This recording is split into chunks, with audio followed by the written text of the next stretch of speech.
The PC gave us computing power at home, the internet connected us, and mobile let us do it pretty much anywhere. Now generative AI lets us communicate with technology in our own language using our own senses. But figuring it all out when you're living through it is a totally different story. Welcome to Leading the Shift, a new podcast from Microsoft Azure. I'm your host, Susan Ettlinger. In each episode, leaders will share what they're learning to help you navigate all this change with confidence. Please join us. Listen and subscribe wherever you get your podcasts. Come on to the theater. Hi, diddly-dee, an actor's life for me. You're listening to the Animation Addicts podcast with the Rotoscopers, episode 93, Pinocchio. Now that's how you do a Disney sidekick. An actor's life for me.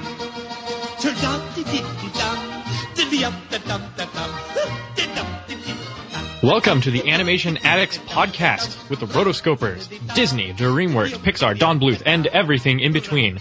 I'm your host, Mason Smith, animator hopeful extraordinaire someday, and I'm here with my lovely co-hosts, Morgan Stradling and Chelsea Robson, who are true animation addicts. Only the biggest on our show. Only the biggest. Yay. They have the most helpless animation addiction that there is. Mm-hmm.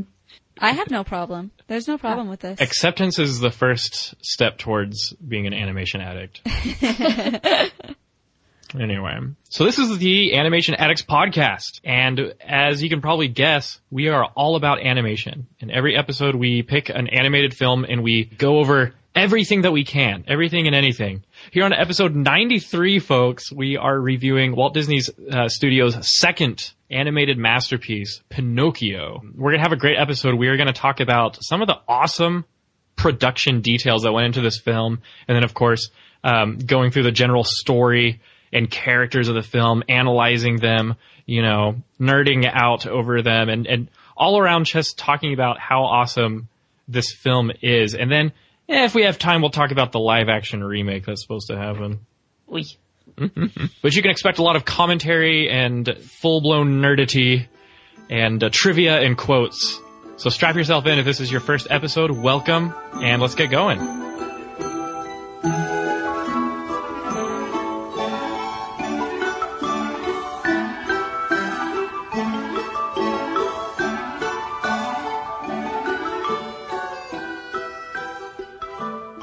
So like Mason said, this episode we are doing Walt Disney's second masterpiece, Pinocchio. This movie came out February 7th in 1940. And like I said, it was the second animated classic to come out. The first, of course, being Snow White. This came out 3 years later. The studio was Walt Disney Animation Studios. The directors, there were quite a few directors. There were two supervising directors, Ben Sharpstein and Hamilton Lusk. And then the sequence directors were William B. Roberts, Norman Ferguson, Jack Kinney, Wilfred Jackson, and T. He. So, you know, as I was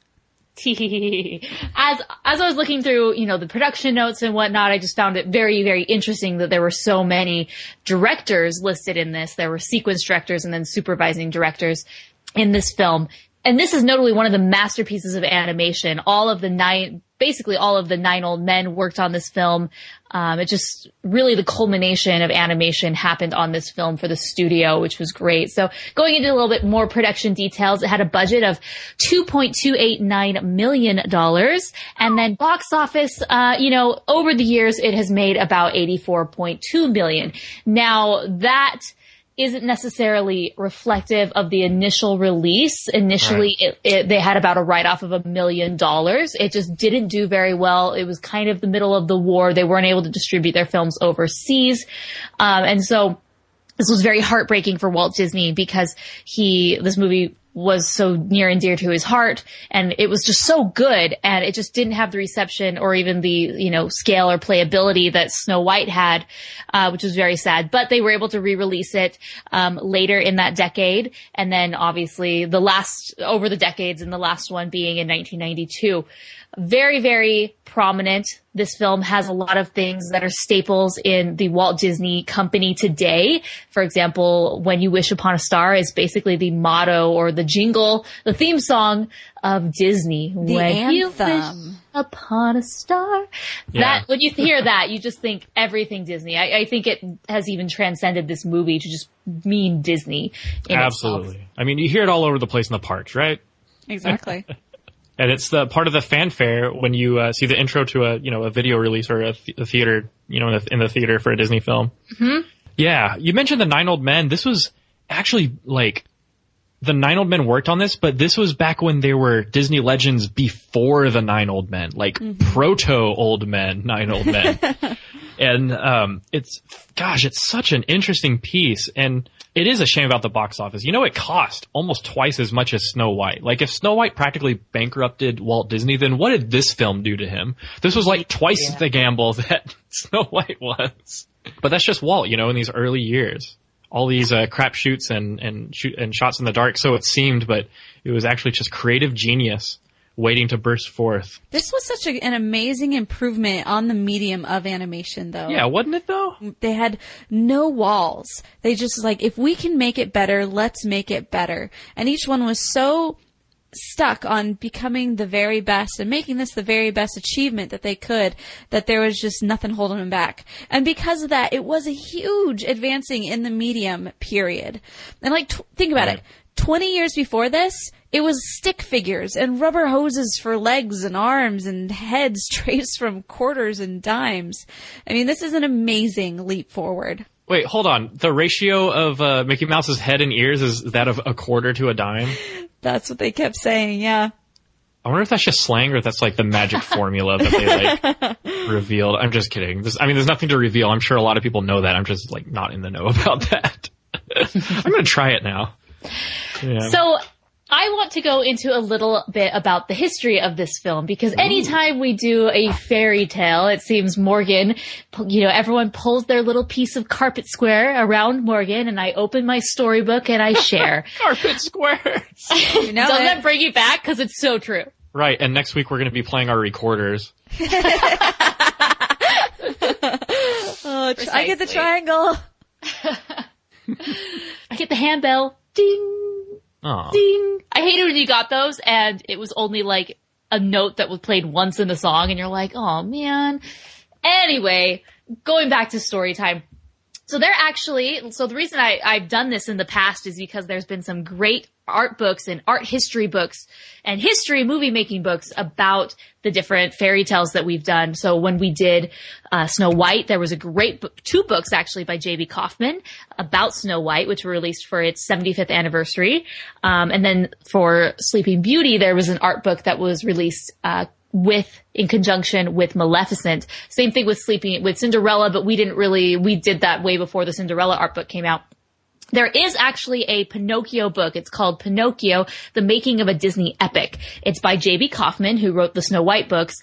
And unfortunately, it's been delayed, and it comes out in May, which is about a month after we release this episode. And it's really sad because I've been corresponding back and forth with JB and, wasn't able to get a copy in advance or whatever, which is totally fine. I'll get it when it comes out. But it was just, I would have loved to have read that book because so much history that he's able to go into about, the making of, and you guys watched some featurettes that were able to dive into that. But so I'm going to do my best with what I have, which is the internet, but I want to go and really talk about Pinocchio as a story. Pinocchio is based on a book called The Adventures of Pinocchio. It's written by Carlo Collodi, and it was published in 1883.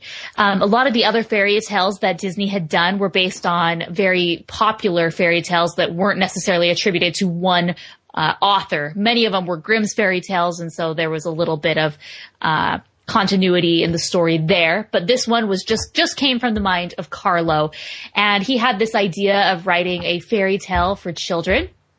And there's so many different things that happen in the original tale of Pinocchio. And obviously, if you want to listen to this yourself, you can go to rotoscopers.com/audible and you can download an audiobook version of Pinocchio. And you definitely should, because I know that's one thing that I definitely want to check out. just because as I was reading through the plot synopsis of The Adventures of Pinocchio, there's so much that happens in this book. It's really just very episodic and story after story after story, while the movie really only focuses on two to three main areas where, you know, he's going to school and then ends up joining the marionette thing. What is that called? Anyways. Child slavery racket? Yeah. Well, where he goes to school and then ultimately ends up with Stromboli and then Pleasure Island. And so those are kind of like the two main things that he gets himself in, and obviously at the very end with the whale. But so I'm just going to go really quickly and I'm going to talk about the story of Pinocchio. So originally in Pinocchio, there's just this carpenter and he finds this piece of wood that's a talking stick, basically, and he gives it to his neighbor Geppetto. And Geppetto uses it to build a marionette. And so he carves this talking stick and it turns into a puppet. And since the stick can talk, now the marionette can talk. And so he names him his son. He calls him Pinocchio. But Pinocchio in the book is just this horrible character. He's really detestable. He doesn't listen. While I think in the movies he's a bit more relatable and coy and just naive. But not this Pinocchio. So as soon as he learns how to walk, he runs away. He's caught by a marionette sort of circus. He takes him into his house. But then when Pinocchio's there, he finds a talking cricket who he kills on accident. So see ya, Jiminy. Jiminy's basically dead very early on in this version. But he does come back. So anyways, the talking cricket was sort of this conscience who warns him about the dangers of being hedonistic and being disobedient. You really should go back to your father. But Pinocchio doesn't care. So while he's at this marionette place, he puts his feet on the stove, falls asleep, and wakes up and finds that his feet have burned off. Dumb Pinocchio. This is just one of many things. So Geppetto at this time was actually put in prison because there was hearsay that he had treated Pinocchio poorly, so he was put in prison. But he's a puppet. Yeah, and anyway, so then Pinocchio returns back to him, and Geppetto is so kind, he makes him a new pair of feet. So then Pinocchio's like, okay, I promise, I'm going to attend school. And then Geppetto, just being so kind, he sells his only coat and gives him the money to buy books. So on his way to school, he encounters a puppet master, and he has a different name. His name in the books is Manga Fiocco, while in the film it's obviously Stromboli. He doesn't really use him as being a puppet master, but he says, I'm just going to turn you into firewood. But then, feels bad for him, lets him go, and gives him 5 pieces of gold to give to Geppetto. So Pinocchio's supposed to go back and give these 5 pieces of gold to Geppetto, but then as he's traveling back, he encounters a fox and a cat. And as I'm telling this story, you will realize that there are so many animals in this book, like so many animals. This is just the beginning. These don't have names as they do in the book, but this fox and the cat, they're swindlers. The cat's pretending to be blind. The fox is pretending to be lame, and they're able to trick Pinocchio to kind of going their way. There is a blackbird that's trying to warn Pinocchio, saying, these guys are swindlers, get out of here. But of course, the cat just eats the blackbird and they move on. So Pinocchio's like, okay, cool. And so they realize that he has money. And so they're trying to convince him that if they go to this place called the Field of Miracles and he buries his coins in the ground, they will sprout and give them into a tree that will give you about 1,000 to 2,000 gold coins. Pinocchio's like, this is great. So as they're traveling there, different things happen. I'm just going to kind of skip over some things, but the ghost of the talking cricket comes back and tries to warn Pinocchio again, like, this isn't really good. But the fox and the cat, eventually they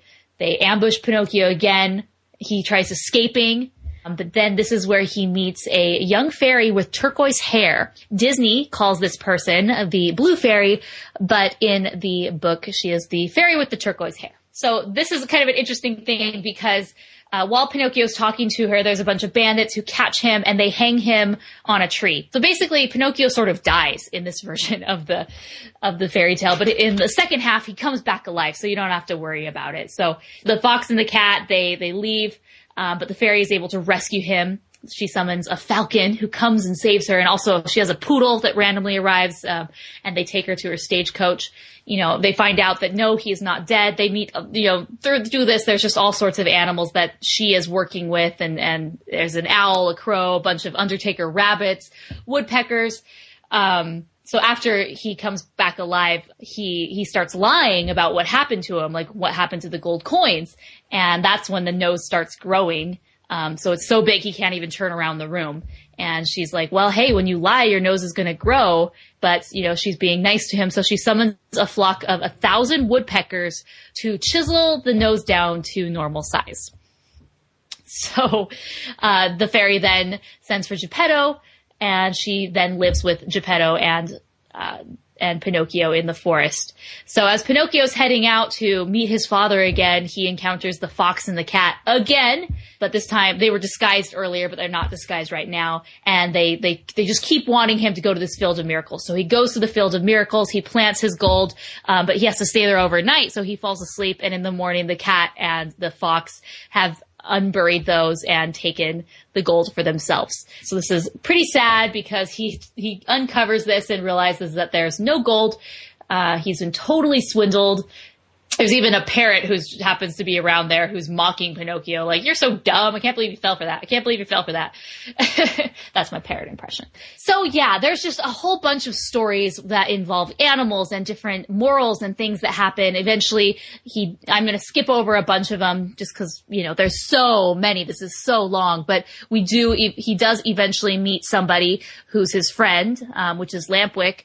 And he says, hey, let's go to a place called Toyland. That's a place where you can play hooky all day and you don't have to work. But it turns out when you do that, if you become lazy, lazy boys turn into donkeys. So they play hooky, and then both of them actually turn into full donkeys. Once they turn to full donkeys, they are sold to a circus. So as Pinocchio, he's trained by the ringmaster to do tricks, but then one day doing one of his tricks, he falls and sprains his leg. And so then he is then sold to someone who wants to turn the donkey into a drum. They want to skin him and drum him. But to drown him and to kill him, they throw him in the sea. And in doing so, a bunch of fish eat off his donkey outer skin, I guess. And then he's like, hey, I'm a boy underneath, which is really, really bizarre. Anyway, that's creepy. Yeah, so he's back to being a puppet. And so he's swimming around, and this is where in the film it's a whale, but in here it's called the terrible dogfish, and that's where Pinocchio realizes that his father is actually living inside this huge fish, and so he manages to save them. But on their way back, going back home, they pass two beggars. It's the fox and the cat again, but this time the cat really is blind and the fox really is lame. And is so thin that he basically has no hair.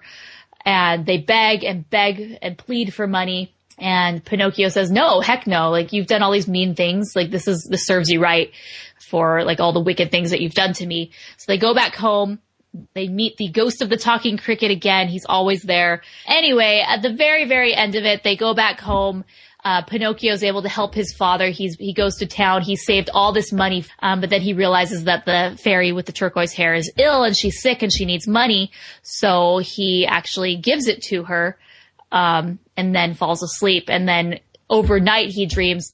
He realizes that he is a real boy. He's actually been transformed, and his puppet body is actually sitting next to him in a chair, just lifeless. So basically, because he was kind in the end to the fairy, he found that she had turned him into a real boy. She also leaves him a new suit, new boots, new bag, and those 40 pennies that he had given her at the very beginning. And just the way it ends is pretty simple. It's like, wow, he's so shocked. And Geppetto also, returns to being healthy and then goes back to wood carving. The end. So that was my very long and probably somewhat boring version of Pinocchio, but there's just so many different tales that happen. Like I mentioned, there's lots of animals. There's at one point a dolphin, a pigeon, a serpent, a parrot, an owl, a falcon, a squirrel, just so many animals in this, but a lot of similarities, but obviously a lot of other things. I think adding all these animal elements to the movie might have made it a bit less realistic. And I mean, we're talking about a puppet that turns into a human, but for some reason this movie still feels slightly grounded in reality. Maybe that's just me, but I think that would have just definitely taken in a different angle. Wow. That was a lot of history. A lot, yeah. Well, that's a lot of material for whoever's directing the live action remake by Disney. Oh, yeah. Maybe we'll see some of that stuff. Maybe Pinocchio will go back to how horrible and rotten he was in the book. No, yeah, definitely. I think that's the fact that it has so much that hasn't really been used in the Disney adaptation, that they can make it something new. They can go and they can expand out the fox and the cat's role and this, planting the gold coins and all that stuff. But we will talk about the remake later. We are here to talk about this amazing one, which I doubt the remake will be able to, do better than. But hey, prove me wrong, Disney. I'd love to see it. No, stop trying to prove us wrong. Just make it original content. Well, we say original, but like most of Disney's stuff has been inspired by like fairy tales and storybooks like this. Mm-hmm. So I don't know what's real anymore. But anyway, if you are not convinced that the film Pinocchio is a true animated masterpiece, then you will after this episode, because we did our research. We took in the movie, digested it. We're going to see what comes out the other end. Ladies and gentlemen, the master showman, that's me, Stromboli, and by special permission of the management, is presenting to you the one and only Pinocchio.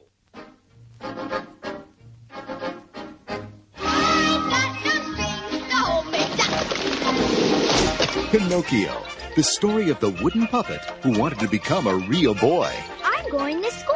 That's the stuff, Pinocchio. And set off on a fantastic adventure with a very special friend. Cricket's the name. Jiminy Cricket. Hi-diddly-dee, a night is life for me. Pinocchio. What's happened? It's thrilled generations of audiences with its spectacular animation, its memorable moments, and its unforgettable music. When you wish upon a star, it's the most breathtaking movie of the summer. you are a real boy. And you're invited to share the magic with your family. I think it's swell. It's Walt Disney's classic, Pinocchio, for anyone who's ever wished upon a star.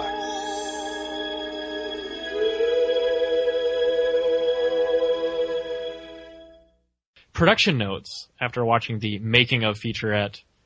This was I thought was interesting. This was the first Disney film to use maquette, like models, like physical sculpted models as a guide for animating the characters. So they actually made models of all the characters so that they could animate on model, as it were.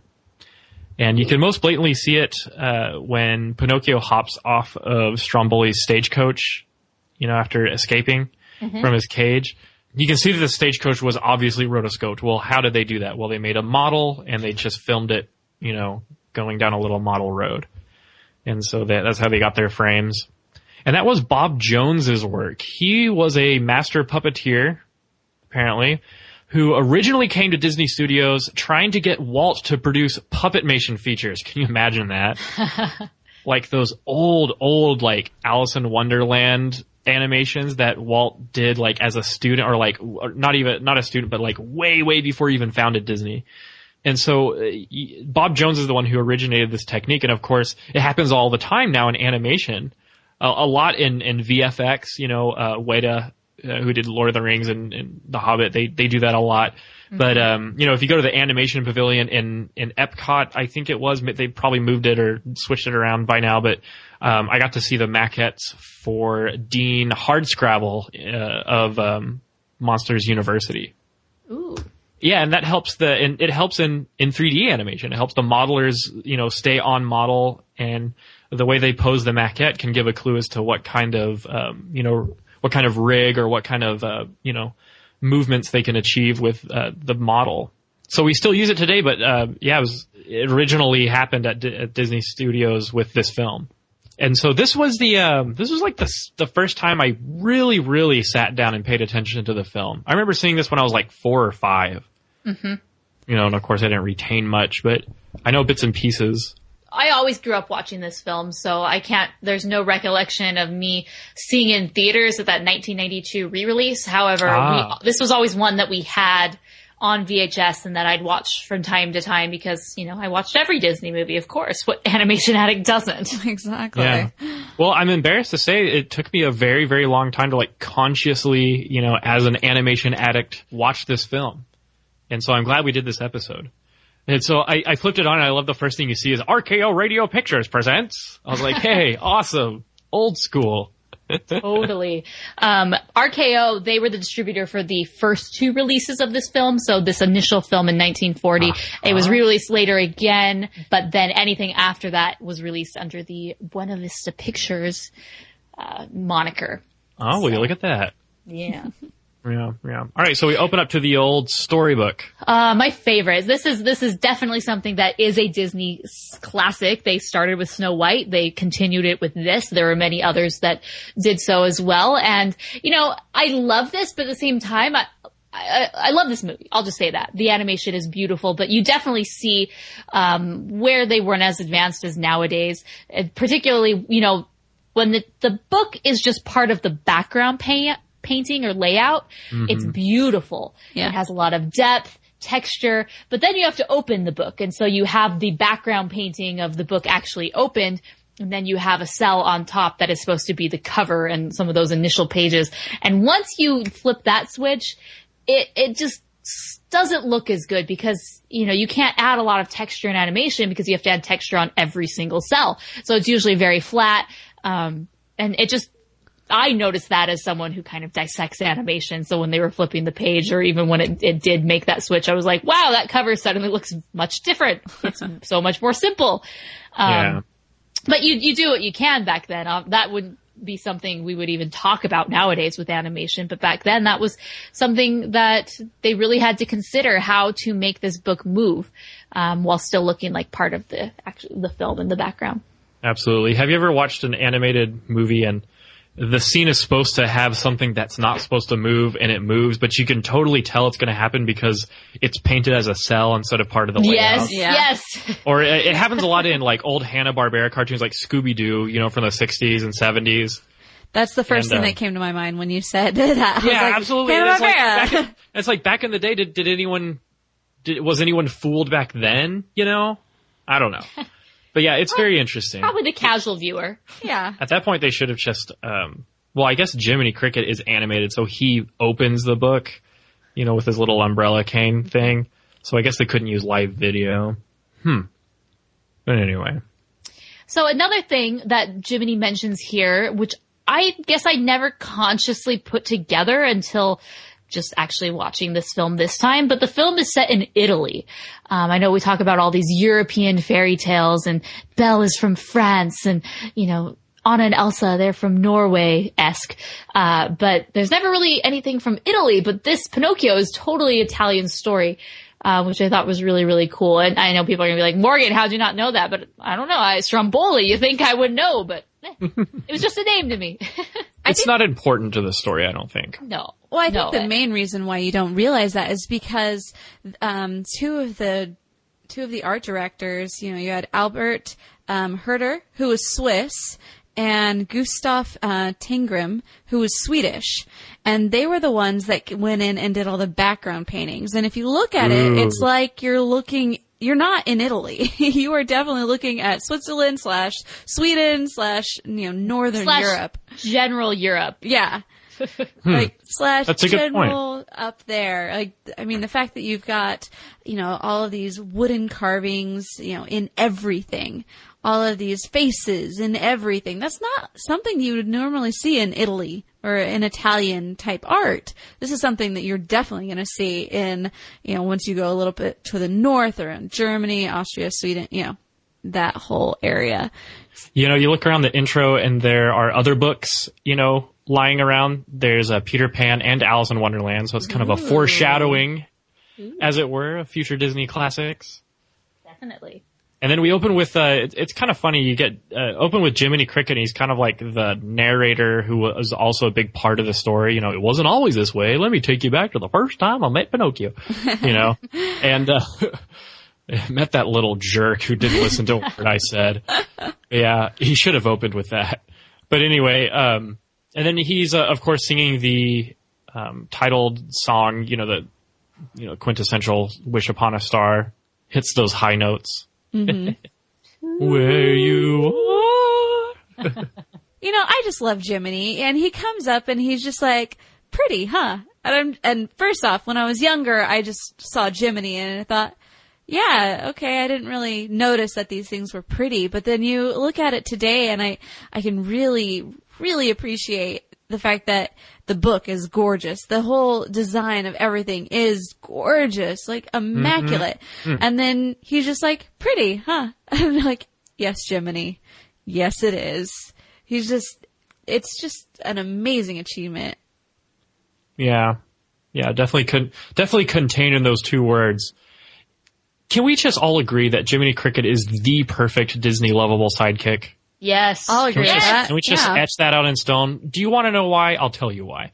All his humor is good-natured and it's not crude or toilet-oriented or, overly energetic, or hyper or whatever. It's impossible not to like him. I've never met someone who told me, ugh, Jiminy Cricket's so freaking annoying. Like, the only person who would probably say that is like Hitler. And, whoa. And Stalin and Mao. I don't know. Makes sense. But Jiminy is great. It's impossible to not like him. He was just designed to be this perfect companion to Pinocchio and a means to kind of humanize the movie and like bring us down to, I don't know, to like just a more simple level. Cause like, I don't know, he's got like a great humor about him. He always has something kind of witty to say, but it's not sarcastic, He's not flawless, but at the same time, like, it's impossible to not like him. I did notice he really goes after female wooden puppets in this film. He's gaga over them. Yeah. He's like, it'll lead you to temptation, Pinocchio. And then he like goes right after the cute wooden puppet who's going around that cuckoo clock. Anyway. Yeah. So yeah, there were a lot of moments in this film that I'm like, yeah, that probably wouldn't be included. By the way, one example of this is the cuckoo clock with the mom spanking the kid. Like, awesome. Wow. Well, he's got his hand in the jam. Who wouldn't? I know, but I'm thinking, one, that definitely wouldn't be cool nowadays. Two, I really want that clock. It was actually a real clock. They made that. Did you know that all the cuckoo clocks are model, like real models that they animated and looked at? Which they're also designed to be perfectly functioning in the universe of Pinocchio. I don't know how. No, in real life, like they were all functioning cuckoo clocks that they made, so that they could see how things move and make it as realistic as possible. Yeah. I'm like, I want one. Give me. Ooh, gimme. Now, Jiminy Cricket was principally animated by Ward Kimball. That's a name you should know if you claim to be a Disney scholar. So in Snow White, he actually worked like 8 months on this sequence for Snow White where they're like eating soup. And I haven't seen all of it. I saw clips of it. And it was the soup sequence, this one that got him so mad. The old soup sequence. Yeah, he worked 8 months. Imagine working the better part of an entire year on one animated sequence by yourself and all the energy and all like, the artistic, rapture that comes with achieving something like that. And then it was eventually cut. Walt called him into his office and said that it's not working. It drags the pace of the story and we're cutting it. And of course he was disappointed, crestfallen, devastated. But after that, Walt asked him, to sign on to Pinocchio and that they were going to animate a character called Jiminy Cricket. He asked Ward Kimball to animate him. And so that's kind of a thing that happens a lot. It took me a while to realize all of the work, that goes into animated films, but how much is cut until I started working on like my own little short films at school or whatever, working on Wake, this short film that I'm working on, animated, here at A&M, and just how much material is cut just to make the story flow and just to perfect it. And we're talking about weeks and weeks and months of work by the animators and it's just obliterated. Mm-hmm. And it's this really interesting thing. But if this ever happens to you, if you're like a budding animator or an animation student, don't take it personally when your director cuts material that you animated because heck, you could be animating the Jiminy Cricket of your production right afterwards. It's true. But it's just something that happens in the industry. It's a hard truth. He was actually going to quit right after that and leave. But all over a bowl of soup. Thankfully he was saying saved, and now we have his great portfolio of work that we can admire on the podcast. Well, what's funny, I mean, think about it though. 8 months, that's like an entire school year. If you're like putting it in terms of... That's six time. weeks. It's like, oh my gosh, this is insane. I would be very crestfallen if I were that same way. But yeah, I love how when you look at Jiminy Cricket, there is absolutely no semblance of a cricket to him. No, he looks more like his voice actor. Yeah, he does. He does. Oh, He's got the eyebrows and everything. Mm-hmm. Talking about voice actors, so this was actually one of the films that really implemented the use of the celebrity voice. And I know that we talk about like, oh, you know, celebrity voices, it's all about that nowadays. But really, this film for Disney, since Snow White was such a success, Walt Disney said, I want to capitalize that even more The best of the best. with these celebrities. And so he got some of the biggest guys at the time to play the voices like Jiminy Cricket and whatnot, which is definitely not something that was really seen for Snow White. So anyone getting mad, including me, that, it's all celebrity voices nowadays. I mean, whatever. Back in the 40s, the 50s, the 60s, they were celebrities. I just don't know who they are. I only know them from that film. So. Oh, right. Well, hey, Disney did it first, and I always look to Prince of Egypt as an example of you could have celebrity voices and still have an amazing film. Mm-hmm. Yep. Hey, speaking of the celebrity voice actors that they got for this film, did you know that Mel Blanc, aka voice of Bugs Bunny, the man of 100 voices, or 1,000? I don't know. I'm the man of 100 voices. Yeah. 1,000 voices. But anyway, he actually did voices for this film, but his lines were eventually cut. Yeah. He was Gideon, the kitty cat, the dopey one that hangs around with Honest John. Who's another great character. The only thing that they kept was a... Oh yeah, the little... when he's dunking the smoke ring into his beer. Yeah. There's nothing more nasty than that. That's disgusting. Oh man. That's a great gag right there. Yeah. I mean, it has been so long since I'd seen this movie, and I'm really trying to figure out why this doesn't have such a high replay value for me. I mean, it's not for its lack of aesthetics, as we talked about. This film is amazing. But yeah, why don't you guys think it had such a good replay value? Well, we never bought the VHS, so we never had it as part of our collection, so I glossed over it for other films. And I mean, going over to a friend's house or at school, like, it was probably a low chance that we would watch Pinocchio. Mm-hmm. I don't think if I had like a 3-year-old, I would play a different Disney film besides Pinocchio.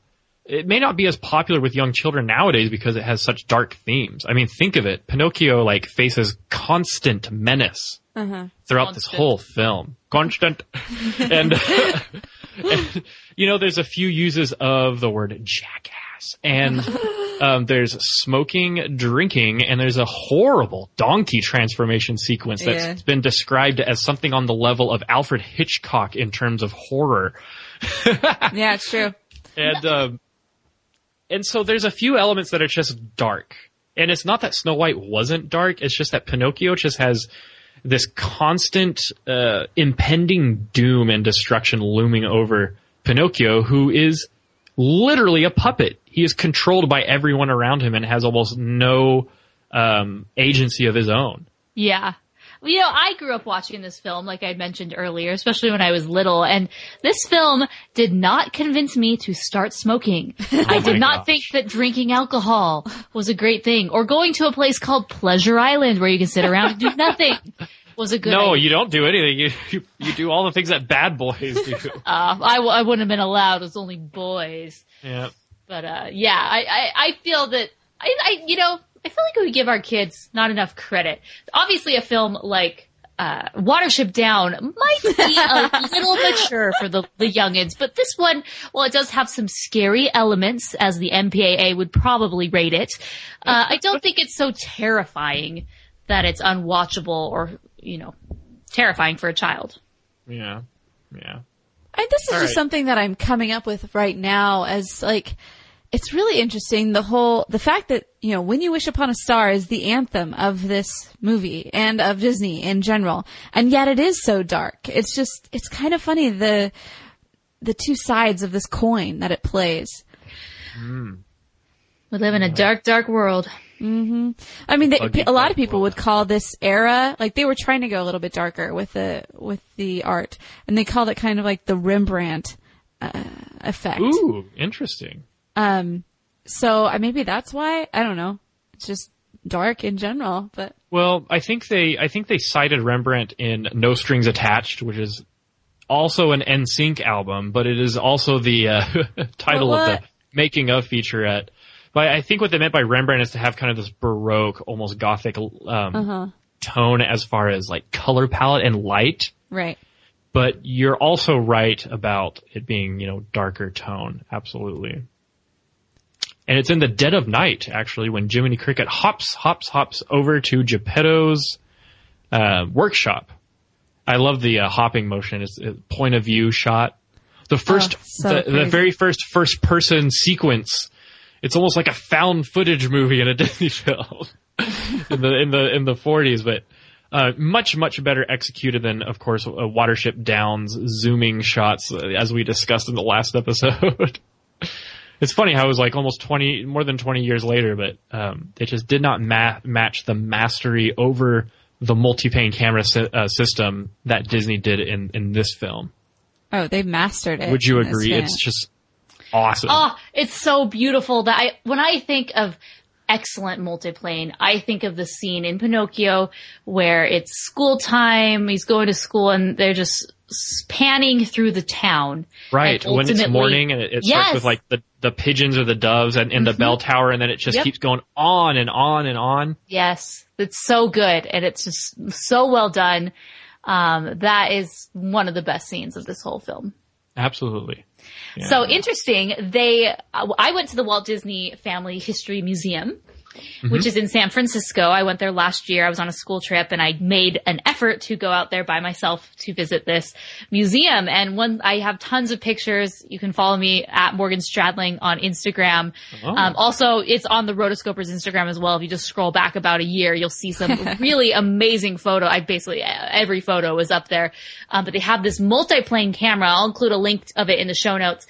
And it's 2 stories, basically. When I was looking at it, I was on the 2nd story, and you can kind of look over this railing and see how far it goes down. But it's so incredible, the technology that they used to create this. And this was actually one of only 3 multiplane cameras in the world. There's one still at the Disney Studios. There's one at the Walt Disney Family Museum. And then one is in France. Where in France, I do not know. Someone asked me that. I just know that the tour guide who I kind of made friends with he wasn't a tour guide, he's just a worker, and I was asking him lots of questions. But yeah, it's in France. So if you're over there, let me know where it is. Awesome. If you know the location of the 3rd multi-pay camera in the world, tell Morgan Stradling. Yep. And so we're introduced to Geppetto, and he really only has like 2 close friends with him. None of them are human. One of them is Figaro, the kitty cat, and then the other one is Cleo? Oh, Cleo, little goldfish. Cleo's pretty cool, but Figaro rules, man. I mean, if they ever make an animated sequel for Disney's Pinocchio, it should be called Figaro's Quest. Mason, no. We already have enough horrible sequels. That sounds too close to Patch's Adventure. Yes. That's right. Not okay. Also, what is it? Scamp's Adventure from Lady and the Tramp? Oh, that's what I'm thinking. What did I say? Patches. Patches is Patch from does 101. have one, doesn't he? Yeah, he has like Patch goes on an adventure, and then Scamp goes on an adventure, and it's basically the most popular child. Should have done a mashup. Yeah. So yeah, I don't know about y'all, but I got major nostalgia / deja vu when he goes, "Music Professor!" And they start that little song. That's from one of my Disney sing-along video cassettes. Yes, I had that one. And I'm totally with you with the nostalgia, because I know exactly where that sequence ended. It obviously ends where Figaro is downbeats in that one. Looking at the I love that joke. There's like a little edge where something falls into the crack, and he's got like a trench around his living room. Wooden head boom. And that's where it ended. Absolutely. I love how how Geppetto's just messing with Figaro. He's like petting him. Oh, so cute. Whoops. And he makes Pinocchio kick him in the butt. It's like, oh, already acting up. He's a jerk. Figaro's like, what the heck? I wasn't doing anything. Unprovoked. Right. And one thing that struck me in these sequences, in the candlelight of his workshop, were the hand-animated shadows. Like, just think of the perspective and mastery of perspective that it took to do that. This is before CG lighting, of course. That's one thing that I noticed, definitely. I noticed it in the marionette scene where I got those strings. Like, there's so many shadows in that. And it's just the attention to detail that they put into this film and the extra effort that they did was wonderful. And it just added so much depth to the animation, which I thought was great. Yeah, absolutely. So, speaking of Geppetto a little bit, I think he is so adorable. Like Pinocchio, he's almost naive. He's just cute and old. So what do you guys think about him? Hey, any man who enjoys a good smoke before going to bed is all right. Has good priorities. Oh, tobacco use, everyone. Woo, woo, watch out. If you thought that was bad, just wait till they go to Pleasure Island. Yeah. Yeah, you gotta take a long drift. That kid. What's his name? Langsby or something? Lampwick. That's right. What a maroon. But, I want to know a little bit more about Geppetto's backstory. Is he a widower? Was he married at one point? Has he always wanted a kid? And where did this come from? Because, after he goes to bed and takes a smoke, he says his prayer and he says, "Oh, Figaro, look, a wishing star." And then he goes and wishes on the star, which,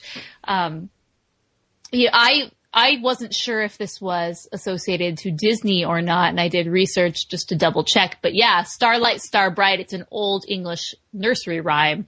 It's not necessarily native or originated from this film, although this is one of the very first film appearances of this nursery rhyme on film or TV, which is pretty cool. So, if you don't know what I'm talking about, it's the Starlight, Star Bright, first star I wish tonight, I wish I may, I wish I might, have the wish I wish tonight.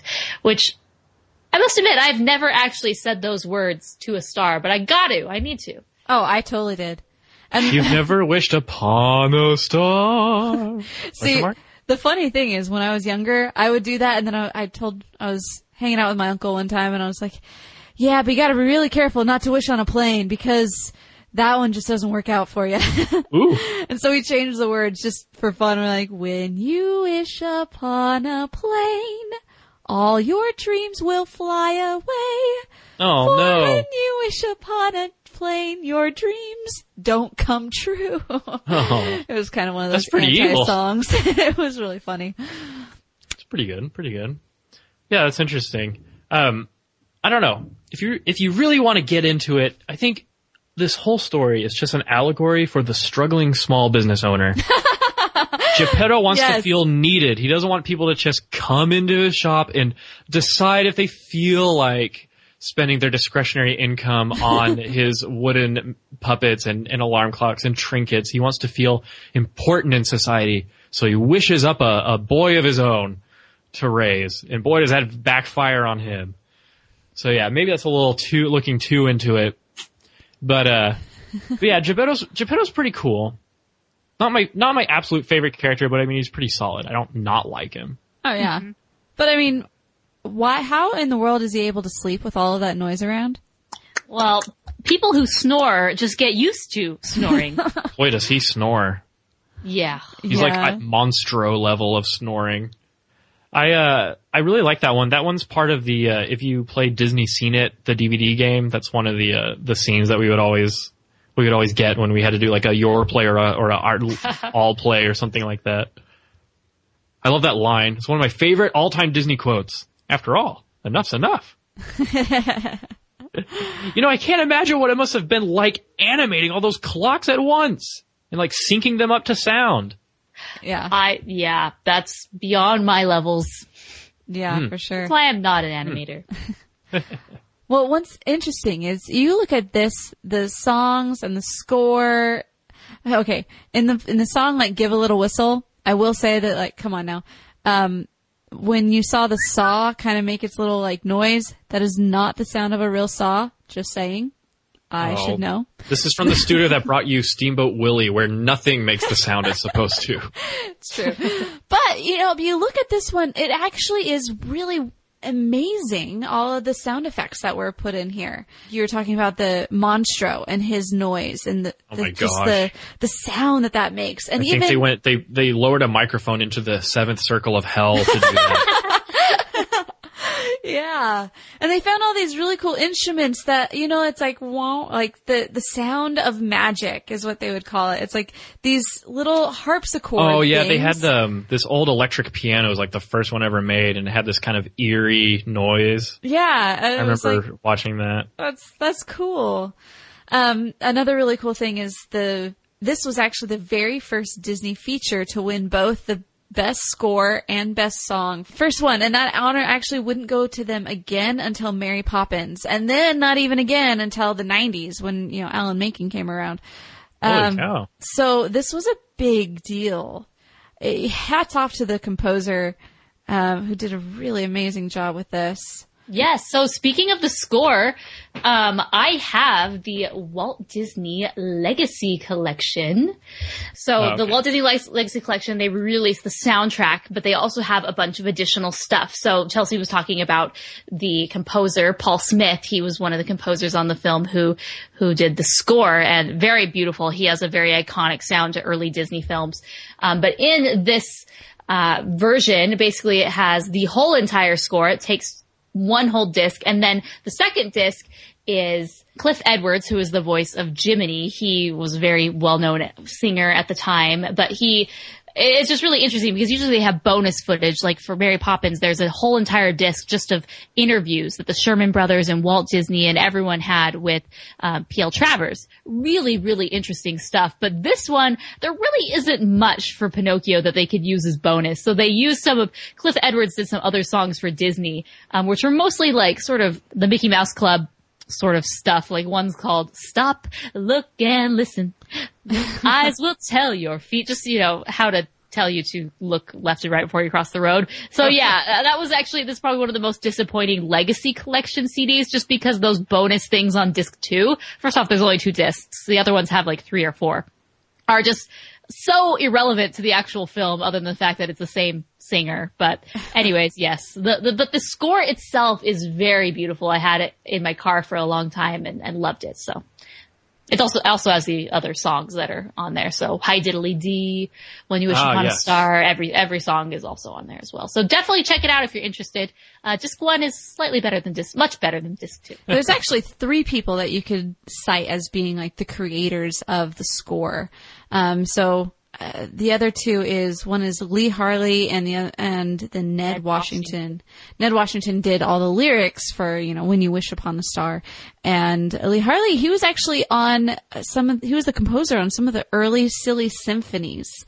And so if you ever remember that one is like the band concert where, you know, you've got it's Mickey trying to compose in the park, but it's like everything's going wrong. No, that's the tornado. Yeah, that's the band concert. And then there's the Musicland one. The Musicland one I thought was my favorite because it had like the cello trying to marry the bass or something like that. And so you just have all of these sounds. Instead of lines, they're just them like plucking the strings of that instrument. Yeah. As their voice. That's interesting. Mm-hmm. And Morgan was talking about it one time and said it was like the score was very literal, and I'm really certain that it had a lot to do with that. Oh, yeah. All right. So Geppetto wants Pinocchio to be a real boy. He's like really into his own craftsmanship. Kind of egotistic, don't you think? I'm just kidding. He could almost be real. He wouldn't be cool if he was real. Like we just didn't know it, you know. And then, of course, he gets his wish because he wished upon a star. Duh. And so in comes the overly rotoscoped Blue Fairy, who's like this idealized woman from the 40s. Blue Fairy. Jiminy Cricket's like, Even he knows. But she's very much out of place, and I can guess as to their motives, as to why she was rotoscoped. You know, maybe they're trying to match the perfection and ideal, you know, persona that Snow White had. You know, It's weird because everyone else is cartoony and has a very specific style. I look at Geppetto, Pinocchio, the cat, and Honest John and Stromboli. Like, everyone is characterized in a bit, not super realistic. And then you have her, a fairy of all things, super realistic. We're not deviating from the footage. She is what she is. She's beautiful. Don't get me wrong. I think she's an example of getting deep it right. Voice. But, oh yeah, sexy. I love that voice. Say that on the podcast? Yeah, we can. If we can say jackass and piss off, we can say sexy. Anyway, I love the part where he's like, the name's Cricket, Jiminy Cricket, and the blue fairy tells him to kneel. I thought she was introducing herself as Neil. Is that Cricket. low voice? Neil. And he's like, okay. It's kind of awkward. You're a dude. Anyway. Man, that would be really progressive of Disney. That would have been. So yeah, she's like the perfect woman, comes in, bestows the gift of life, sort of. But there's a catch. Isn't that always the way with fairies? Like, I'll give you what you want, but there's a catch. At the stroke of midnight, if you prick your finger, Yeah, they don't have full powers like maybe witches and stuff, but like Maleficent, she knows everything. When I watched the No Strings Attached, the featurette. You mean the NSYNC music video? Not the NSYNC album. No. Sorry, was that your joke? No, I already said the joke earlier. It's fine. Okay, sorry. Now it is an inside joke, and we can keep saying it. And it's a joke we'll keep repeating. Yeah, I watched in the documentary that, like, in early production, he was kind of like Woody, early versions of Woody from Toy Story, how Woody was kind of like a nasty, not likable character. And of course they revamped a lot of the story and characters to kind of make it more lovable. Thank goodness that they did. Pinocchio was kind of the same way. He was more like, he was just not likable. And, thanks to Morgan's history lesson, we now know why, because the source material called him to be such a jerk. But anyway. And so, he's kind of clanking around because he just became painfully aware of his own self-consciousness. And, Geppetto's like, what the heck? There's like a person in my workshop. Brings out this old pistol. And the way he holds it, do you think that Mr. Smee could have been a distant relative of Geppetto? Try your luck, Mr. Smee. And the Smee's just like, anyway. And so he's like, real boy, let's dance, Geppetto's way of celebrating is to have like a Jubilee dance party in his own shop. Who wouldn't? Oh, okay. Yeah, that's a pretty good point. Why not? Have you noticed that everything in Geppetto's workshop has this like hand-carved, handcrafted quality to it? Like everything has personality to it. It's craft. Yeah, even his candlesticks, I guess that's what he does in his hobby. He's just like... That's like walking into an artist's house and they have like nothing on their walls, or the art that they have on the walls is like stuff you would buy at Target. Like, really? Expected more. No, I don't know. I don't know if that's need to be more like Geppetto. It's not a great analogy, to be honest. I don't know.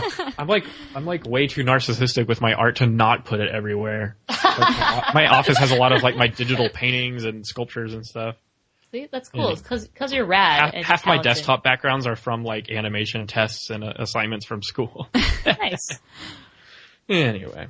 And then we go into this, we transition to the next morning, and this is that brilliant camera work with the multi-pane technique, where you just zoom in and out of these, architectural, forms, and then you see people walking around town, and it's in this brilliant perspective, it's not cheating anything or taking shortcuts. And this is something that can't be achieved when you hold the camera down vertically on top of the background pane. They had to literally turn the camera horizontal and like guide it through the layout panes. So it was kind of like a different axis that it was running on. And that's pretty interesting. And I guess that's how they did the illusion of like peering around the corner and going around the form of the building, to look at other people, and then, finally to rest outside the workshop. And it's just mind-blowing. I really envy the days back before everything was just, I don't want to say easy, but possible to do with CG. Yeah. Last week for my sci-fi class here at A&M, we watched Total Recall, which was made in 1990, and most of the film is done with makeup effects, miniatures, elaborate, hand-built sets. There's only a few shots that incorporate CG, and it's got so much personality. And it made me think, golly, like, what would it be like? I would love to, like, just go back in time when no one has ever heard of an Intel processor. Or an Apple computer, or Pixar, or, Industrial Light and Magic as we know it now, and just try to work these effects out practically with physical objects. I can't believe it. I'm day to day, the more I watch more of these, old Disney classics, I'm just humbled and blown away by these, old animation and technical legends of filmmaking back then. Anyway, let's have a moment of silence for them. So yeah. And then he has to go to school. Like, you have to go to school? Why? I'm going to be an actor. You don't need school if you're an actor. Hey, what? Don't you want a shortcut, kid? Goodbye. He's like, goodbye, son. Hurry back. And so it starts. If he only knew. Would you believe in about 24 hours you're going to be in the belly of a whale? Well, I love it's that all it's going to like, be his fault. Actually, your been fault for around. wishing on that stupid star. It's like Pinocchio's been with Geppetto basically 24 hours. You think he Is he needs a even little potty more? trained? Yeah, he needs a little bit more adjustment before you send him out on the world alone. I mean, I don't know. Bad parenting example number 1 by Geppetto. Okay, there will be many more, but yeah, no. Absolutely. I mean, in Mary Shelley's book Frankenstein, as soon as Dr. Frankenstein creates his monster, the monster like freaks out because of the sudden shock of being alive. Like he should be an infant and being helpless, but now he's like a full-grown man who can move and talk. And you really don't see that with Pinocchio. Maybe we'll see that in the gritty reboot, sure to be heavy on CGI and sure to star Helena Bonham Carter and any of the other stars of Harry Potter. But yeah, Pinocchio just irritates me with his decisions, but I guess that's what's supposed to happen. Yeah, and when we were going into this film, I thought it was really interesting taking a look at kind of a snapshot of Snow White. And Snow White, it's very debatable, but I would say it's more of a girl type movie. Just because it's, based around the heroine. And then Pinocchio is more of the boy type movie because really it's just talking about boys and how they need to grow up and be good boys. The blue fairy comes and says, a boy that won't be good might as well be made of wood. And nice. It's really interesting, the type of marketing that they had for this movie. Obviously during this time they were a lot more able and it was a lot more acceptable to have a movie. The whole point of the movie is to teach a value or to teach a lesson. You look at nowadays techniques of writing and everything, it's kind of looked down upon because it kind of seems like you're preaching a little bit. But in this time period, it was totally acceptable. And I just think it's really, I always say interesting, but it is interesting to look at the how they treated both sides of the male and the female points of view for these movies. Yeah. So right at this point, we're introduced to good old Honest John and Gideon. It's really important to just never trust anybody who calls himself Honest John. Yeah, never trust a Disney character whose Disney gloves are off-white. Not pure white like Mickey, With holes in them, right? Oh, they got holes in the fingers. My gosh. Yeah, dead giveaway that he's evil. Okay, so if you think he's evil based on white gloves, we've talked about other things that make a character bad in animation. So he's wearing white gloves. He has a horrible crooked nose. Oh, totally. What else is there? His face is triangular, mostly because he's a fox, but also because he's a Disney villain. It's true. Most Disney villains are, unless they're surprise story twist villains, like Lotso. Spoiler alert. They will typically be a triangle shape as far as their character design. Triangle shapes, okay. All right. The triangle of evil. They have to have a twisted sword. Oh, a twisted sword, which Honest John doesn't have, but if he had a sword, it would probably be twisted. Yeah, yellow eyes, that's another one. That's more of a Clayton kind of trait. Clayton and Scar. Well, I think Scar had green eyes, actually. But anyway, so yeah, it's the off-white Disney gloves that I noticed. And, of course, they refer good old Pinocchio to Stromboli, aka the king of squash and stretch. Stromboli is amazing. I love his character, and I love that part. He's a pimp. At the very end where he just does that dance with his bum. Oh, like, what is happening? Constantinople. And Pinocchio's like, no. I thought he'd be like, no, not Constantinople. But anyway. Yeah, he's very fluid, very boisterous and loud. I say he's the king of squash and stretch because we used his character as an example when we went over the 12 principles of animation at BYU when I was taking hand-drawn animation. And we went over some scans from the Disney archives of Stromboli shaking his belly, you know. So what's an example of Stromboli squashing and Stromboli stretching? Well, it's not necessarily, he doesn't stretch he's not very elastic in his stretching, but it's just a law of physics in the cartoon world. If you squash, you have to stretch back to your original position. And so, where he laughs and shakes his gut and it's just kind of boring, and then of course there's a lot of fat rolling when he does his little Constantinople dance, Here's an interesting thing. He's actually the same voice as the coachman. Oh, the English guy who takes them to Pleasure Island. Yeah. I had totally forgotten about him. But yeah, why does Stromboli why does the coachman guy get upstaged by Stromboli? Oh, Stromboli's he's Italian. Oh, okay. The Italians are always much more, just giant and big in their movements. And then the English guy, he's just hiding in the background. Very menacingly, and you know who the coachman big bag is? Of money. He's like the guy who owns the insane asylum in Beauty and the Beast. He is. He's extremely sinister, but he's not the main villain, and he's often overlooked, but just as creepy and horrible as the main villain. Well, he's actually more creepy and horrible. I love it. Stromboli, at least, his was just, let's go around the country and make some money. He just wants to be rich. Yeah. But, Coachman's got this countrywide donkey importing racket that involves horrible transformations. Yeah, we'll get into that in a little bit. Stromboli, he just wants to make money. He's a master puppeteer. Actually, he's a master at guiding the orchestra, and the puppeteers, we don't even know who they are. Stromboli doesn't even touch any puppets. And so this is the part where Pinocchio does the iconic Got No Strings song. How does he get his voice that high? Because he hasn't yet hit puberty, so he's able to hit these amazing notes that no one else can. Have you ever heard the Lord of the Rings soundtrack? It's true.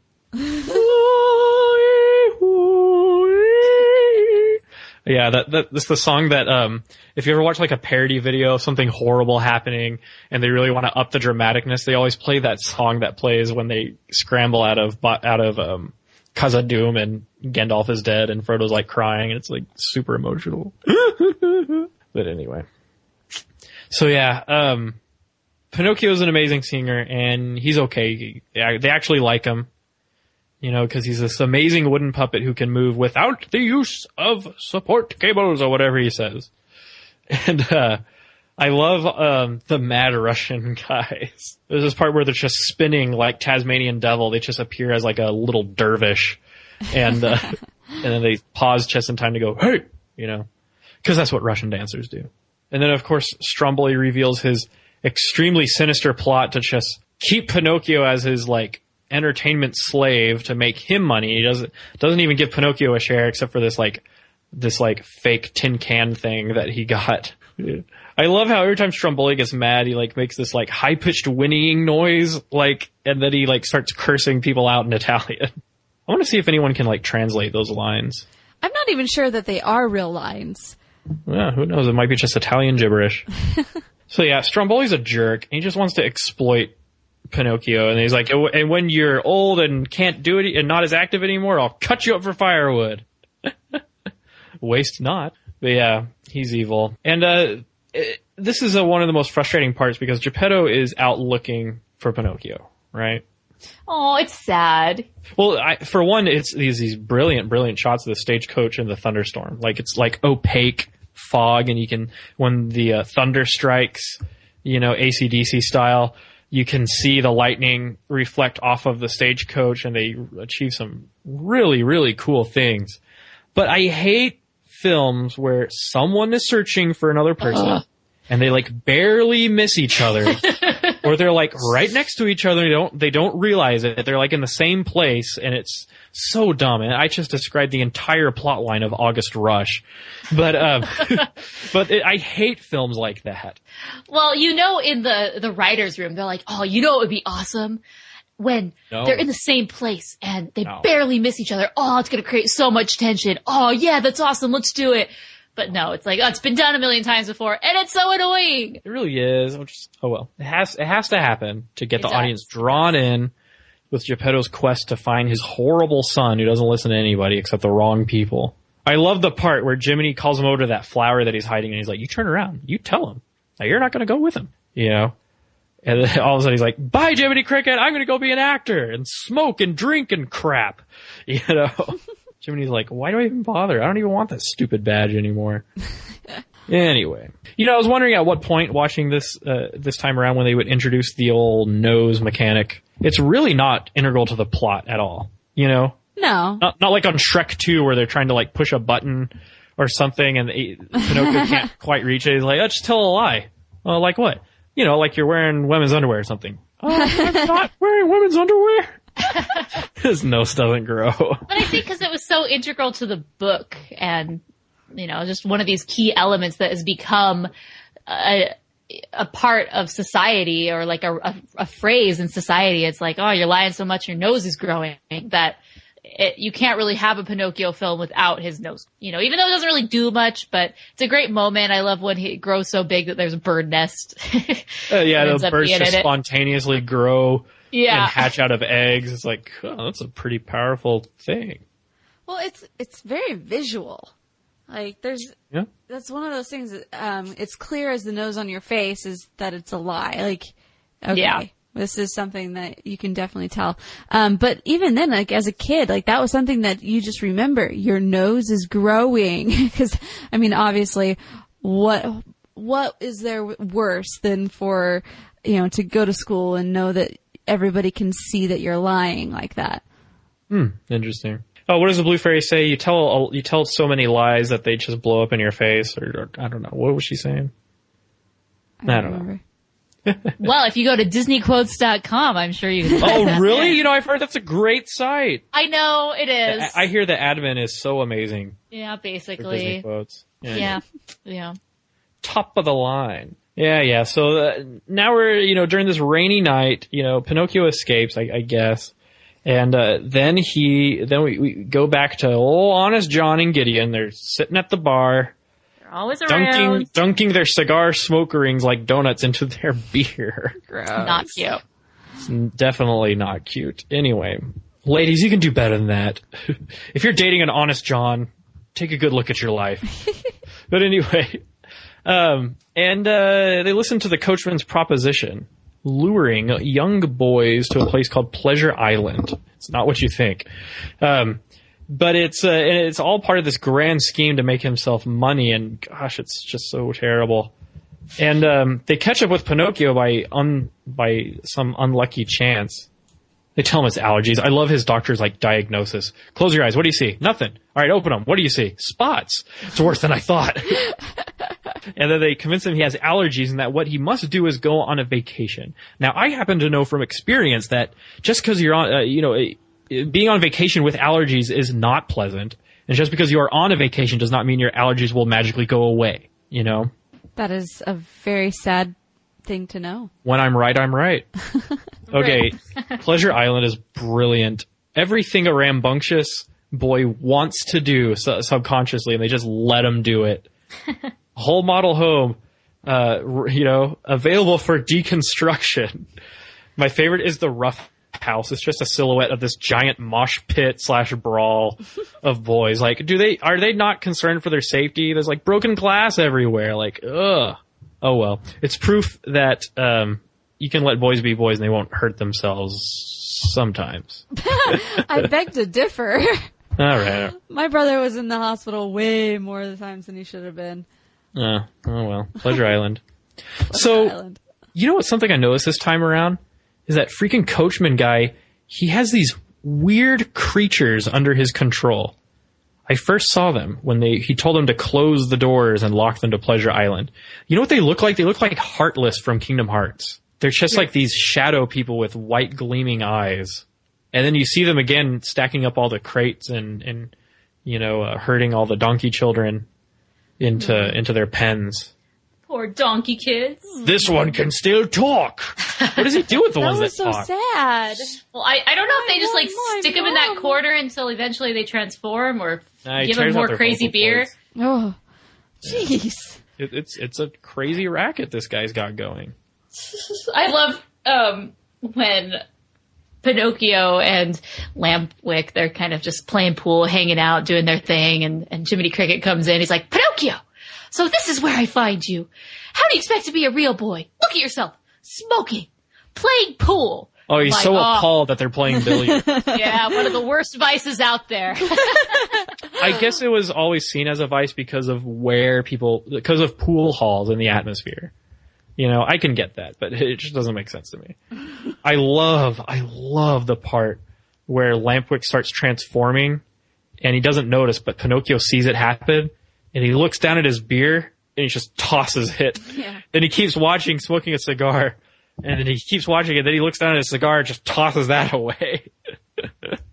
And then it's scary. It's scary what happens to Lampwick. Yeah, well, I thought it was awesome how at that point in time they did his full transformation in shadow form. Ooh. And I was just like, oh, that's creeper. His hands are clawing at Pinocchio, begging for help, and then they turn into hooves. Yeah. Well, that'll creep you out. I think that was actually one of those points that freaked me out as a kid. Yeah, absolutely. Pretty positive it did. Yeah, I'll never look at a donkey the same way again after this film. Were you once a little boy who went to Pleasure Island and started drinking and smoking and carrying on and playing pool? Speak to me. Can you tell me what happened? I can save you. Just let me know. Yeah. Do you ever notice how Pinocchio just kind of magically gets rid of his donkey ears and tail? No, he doesn't. No, he doesn't. He keeps them. Yeah, until he's transformed back. Oh, okay. Yeah. They could have just thrown him into the ocean and the fish would have eaten his donkey extras. Skin. That's so weird. All the weird crap that they wrote back then. Anyway. Yeah, so he finally escapes from Pleasure Island. He has to kind of hit rock bottom, as it were, figuratively, because they clamber up a cliff. It's like, it's the only way, Pinocchio. Okay, that was a question I had. Is that cliff the same cliff as what the queen from Snow White fell off? Oh, interesting. Centuries before, this very spot, a wicked witch tumbled to her death. Disney theory. Absolutely. Geppetto's related. Yep, Geppetto's related to Mr. Smee, and it's the same cliff as Snow White. No, honestly, if you watch it, it looks exactly the same. It's they have to climb up the same rocks, and then they have to fall off. We'll have to do a shot-by-shot analysis. Side by side, yeah. I don't think they were to the point where they had to reuse animation stuff to save money, but you never know. Yeah. That wasn't until the 70s. We'll have to check it out. It's with the dove. Apparently, according to No Strings Attached, not the NSYNC album, but the making a featurette for Pinocchio, that was the Blue Fairy taking the form of the dove, and that just makes it a lot more religious than she was in the first place. It was a plot hole, and I was like, meh. I never really thought twice about it because she was a fairy after all. I saw right through it. The note wasn't written by Geppetto. It's got gilded gold type on it. Right. Anyway. So it's like, meh. You just go with it. Of course, Figaro and Cleo can't tell them where Geppetto went because Geppetto took them with him. He really, really likes that cat and that darn goldfish. Yeah, exactly. I was impressed that he took the goldfish, honestly. Maybe they're too important for him to leave out of his sight. Maybe Figaro, maybe he knows some nuclear launch codes and he's afraid to let him into the wrong hands, and Cleo carries Ebola or something. I don't know. Geppetto's a lot more sinister than we thought. I'm just spouting out ideas for any Disney guy that's any worker at Disney who might be listening for the live action Pinocchio. Yes. And so of course they go underwater and they're looking for Monstro, the baddest of the bad. That underwater sequence is pretty amazing. Is Monstro the largest monster in any Disney film? Sheer mass. Can you think of one that's bigger? The dragon from Sleeping Beauty. Ooh, the dragon's pretty Eventually, big. Ursula becomes quite big. It's true. She becomes Mega Ursula. She reaches her final form. I think she's the only one that really comes. All right. So Monstro is definitely up there with the heavyweights. I think Monstro is a boss in Kingdom Hearts. Really? Of course. Yeah, I think so. I sometimes I peruse the Wikipedia, the Disney villains wikia. Uh-huh. And they have pretty good comprehensive profiles on all the characters. And of course, if they ever appeared in one of the Kingdom Hearts games, they show their in-game sprite character, and they describe, the battles that Sora and the gang have to go against and stuff, So anyway, Monstro is amazing. Yes. Like, that's probably the only thing I'd be interested in actually seeing in the live action version. Like, please don't mess up Monstro. There was this trailer that came out that was like kind of a proof of concept for this movie called Leviathan, and it's literally Moby Dick in space. Nice. Where these mining crews are mining like an energy source and they're harvesting them from these giant leviathans, and they're literally space whales. So if they pull off something like that for Monstro, it depends on who's directing it. If it's like Tim Burton or something, then he can, really up the imagination as far as design, but just make Monstro huge and scary, please, Mm-hmm. Geppetto's in there. He's been swallowed up. And he's like, poor Pinocchio. He was such a good boy. Yeah, for like 5 minutes. You don't know him like we know him. You haven't seen the other side of this Pinocchio. He does not listen. He does not do anything that he's told. Yeah. He lies. The lies. But, I like the underwater sequence. Yeah. I mean, it was just crazy. The technical feats are, my goodness. Just the way you could totally tell it's underwater. Just amazing. Yep. I mean, all I can say is wow, is when they're like swimming away from Monstro, you look at the cells on Geppetto and he just looks so real. He just looks so fleshed out and detailed. It's just amazing. And I just think, there were several teams working on just the water in the waves. Oh as my far gosh. As special effects. When Monstro's going after him and all that water is splashing around. Yeah. It's mind blowing. Really cool. That was masterminded by an artist named Josh Metter, I think. And, he was just like a machine turning out this water splashing. And it doesn't have to be realistic. Mm-mm. That's the thing about, special effects, that I read about this in my sci-fi classes, that they don't have to be rational, but they have to appeal to your common sense. You have to be able to look at it and be like, oh yeah, that could happen. Mm-hmm. And it's a very, very interesting, achievement if you can get the audience to get into that zone, But yeah. Excellent. Like when Monstro just crashes down on this, the whole screen just covers with water. I think at some points, like they try to simulate the water hitting the camera and just splashing in front of it, and all sorts of stuff. Like when it crashes up against the rock when they're trying to get into that little grotto, and then of course the sea foam receding after Geppetto gets washed ashore. It's just like, I can't even begin to think about how they animated that. So many like layers and the timing of it all, and my goodness. Very, very carefully. That's how. Yeah. Right. And that's how we spent $2 million. Yeah. Well, heck, But yeah, it just goes to show you that in all, this film is just artful. Like, it really showcases the animation art and what it could do. Does it have its flaws? Yeah, the story's kind of wacky, and a little disjointed at times, but man, the art form is just, it doesn't need to be streamlined and clean and crisp, because it's like you're looking at a handcrafted work of art that's constantly moving in front of you. And that's something you don't see in a lot of animated films. They got very serialized, back in the early days, and this one, Pinocchio definitely stands out as like a massive achievement of the art of animation. Mm-hmm. That's the reason why the cover, the slip cover of the book, The Illusion of Life, which is pretty much the encyclopedia on Disney animation, it features a layout and a bunch of animation cells of Pinocchio. Mm-hmm. In fact, they cite that movie a lot in The Illusion of Life. I need to get my hands on a copy of that book. I've read parts of it. Wow, I can't believe I have an art book that you don't. Yes, I am the connoisseur. I'm the collector. Which, isn't that, yeah, that's a character in Kung Fu Panda 3, I believe. Maybe not. Ah, the collector. Maybe. We'll see more of them. Anyways, we'll find out next year. Mm-hmm. So, we end, and Pinocchio is turned into a real boy. I'm a real boy! Not that Pinocchio. 5 shillings for the possessed toy. Take him away. Oh, Shrek. Yeah, the ending is very abrupt, and it does not match... It does not match the energy and peril of the climax of the film, which is, of course, Monstro attacking them.